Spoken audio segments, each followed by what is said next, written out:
সোজা হবে ভয় ডর ঘুচে গেলে তোমাকে ভয় পাবে শাসকের রঙ্গ গরিবের ডাল ভাত দরকারি কোনটা বুঝে নিতে হবে আজ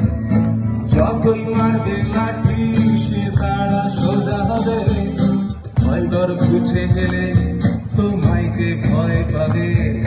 শাসকের রঙ্গ